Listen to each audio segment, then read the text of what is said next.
2.5 लाख की सच्चाई। जब मेरी डिलीवरी के बाद मेरे नाना जी कमरे में दाखिल हुए, उनके पहले शब्द थे, बिटिया मैंने तुम्हें हर महीने 2.5 लाख रुपए भेजे, वो कम पड़ गए क्या? मेरा दिल जैसे रुक सा गया। नाना जी, कौन से पैसे? मैंने दबे स्वर में कहा।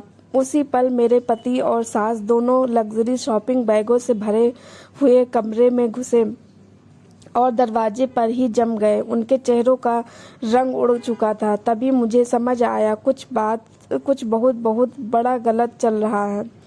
मेरी बेटी के जन्म के बाद मुझे लगा कि मेरी सबसे बड़ी मुश्किलें होंगी, नींद रहित रातें और थकाऊ दिन। लेकिन असली सदमा तो तब लगा जब मेरे नाना जी रणबीर प्रताप सिंह मेरे अस्पताल के कमरे में आए। वो फूल लेकर आए थे, चेहरे पर वही गर्मजोशी भरी मुस्कान और एक ऐसा सवाल जिसने मेरी सांसें रोक दी। उन्होंने मेरे बालों पर हाथ फेरते हुए कहा, मेरी आराध्या, मैंने तुम्हें हर महीने 2.5 लाख रुपए भेजे। तुम्हें कभी किसी चीज़ की कमी नहीं होनी चाहिए थी। मैंने तुम्हारी माँ को साफ कहा था कि ये पैसे तुम्हें दिए जाएं।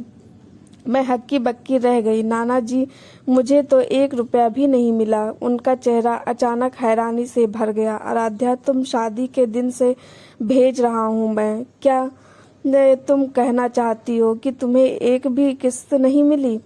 मेरा गला भर आया। एक भी नहीं। तभी कमरे का दरवाज़ा खुला। मेरे पति अर्णव और मेरी सास कविता देवी अंदर आए, हाथों में महंगे ब्रांडेड बैग थामे हुए, ऐसे बैग जिन्हें खरीदने के बारे में मैं सोच भी नहीं सकती थी। उनकी आवाज़ें हंसमुख थीं जब तक उन्होंने नाना जी को नहीं देखा। कविता देवी के हाथ कांप गए, अर्णव का चेहरा सफ़ेद पड़ गया। नाना जी की आवाज़ तलवार की तरह कमरे में गूंज उठी। अर्णव, कविता जी, एक सवाल पूछ सकता हूँ? शांत लेकिन बेहद खतरनाक स्वर में।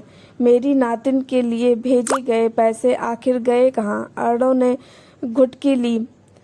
कविता देवी धीरे इधर उधर देखने लगी, जैसे कोई बहाना ढूंढ रही हूँ। मुझे लगा हवा की भारी हो गई है। मैंने अपनी नवजात को और कसकर पकड़ लिया। मेरे हाथ कांप रहे थे। पैसे? अर्णव ने हकलाते हुए कहा। कैसे पैसे? नाना जी तन पर कर खड़े हो गए।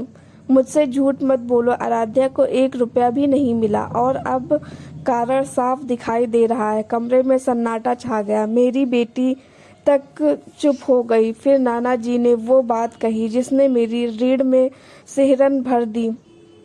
क्या तुम सोचते हो कि मुझे पता नहीं है? तुम पिछले 3 साल से क्या कर रहे हो? तनाव इतना गहरा था कि सांस लेना मुश्किल हो रहा था। अर्णव के हाथों की पकड़ बैगों पर और कस गई। कविता देवी की आंखें दरवाजे की ओर भागी, जैसे भागने का रास्ता ढूंढ रही हूँ। नाना जी उनके करीब आए। 3 साल से उन्होंने कहा, मैं आराध्या के भविष्य के लिए पैसे भेज रहा था और तुमने उसके भविष्य को लूटकर अपना महल खड़ा कर दिया। इसलिए पीछे कदम कविता देवी ने बात संभालनी चाहिए। राजवीर जी, शायद कोई गलतफहमी है। बैंक बस। नाना जी ने उन्हें बीच में ही रोक दिया। बैंक रिपोर्ट सीधे मेरे पास आती है। हर पैसा अर्णव के अकाउंट में गया। वो अकाउंट जिसमें आराध्या का कोई अधिकार नहीं था। मेरा दिल मरोड़ खा गया। मैं अर्णव की ओर मुड़ी। क्या ये सच है? तुमने मुझसे पैसे छुपाए? वह चुप था, नजरें झुकी थी। आराध्या, सुनो, हालात थोड़े तंग थे और हमें तंग। मैं हंसी, टूटे हुए मन से। मैं गर्भवती होकर दो नौकरियां कर रही थी। तुम मुझे हर हफ्ते समझाते थे कि डिस्काउंट में ही सामान लो और तुम्हारे पास हर महीने 2.5 लाख रुपए जमा हो रहे थे। कविता देवी भड़क कर आगे आई। तुम समझती नहीं हो, अर्णव को ऑफिस में एक इमेज बनाए रखनी होती है। लोग इमेज। नाना जी गरजे, तुमने 8 करोड़ रुपए उड़ा दिए। 8 करोड़? अर्णव अचानक फट गया। ठीक है, हाँ, मैंने इस्तेमाल किया। मुझे हक था। आराध्या कभी समझ ही नहीं पाएगी कि असली सफलता कैसी दिखती है। वो हमेशा बस। नाना जी ने कहा। उनकी आवाज़ अब खतरनाक रूप से शांत थी। आज ही तुम अपना सामान पैक करोगे? आराध्या और बच्ची मेरे साथ चलेंगी और तुम, उन्होंने अर्णव की तरफ उंगली उठाई, हर एक पैसा वापस करोगे? वकील तैयार बैठे हैं। कविता देवी का चेहरा राख की तरह सफेद हो गया। राजवीर जी कृपया नहीं, नाना जी ने ठंडे स्वर में कहा। तुमने उसकी जिंदगी लगभग बर्बाद कर दी। मेरी आंखों से आंसू बहे, दुख से नहीं बल्कि गुस्से, चोट और राहत के एक तूफान से।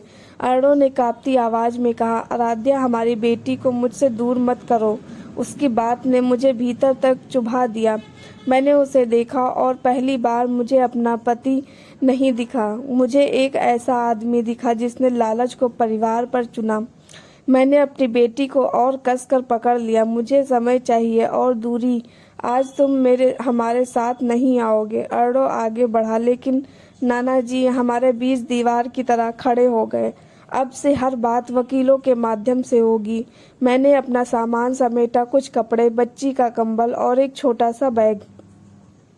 बाकी सब नाना जी ने कहा। नई शुरुआत में सब नया होगा। जब मैं अस्पताल से बाहर निकली, ठंडी हवा मेरे चेहरे से टकराई और सालों बाद मुझे लगा कि मैं सच में सांस ले रही हूँ। ये वो अंत नहीं था जिसकी मैंने उम्मीद की थी, लेकिन शायद एक शुरुआत थी। एक नई जिंदगी, एक नया अध्याय, एक नई ताकत जो मुझे कभी पता ही नहीं थी। दोस्तों, आपको ये कहानी कैसी लगी कमेंट करके ज़रूर बताना। हमारे चैनल पर नए हैं तो चैनल को सब्सक्राइब करना। धन्यवाद।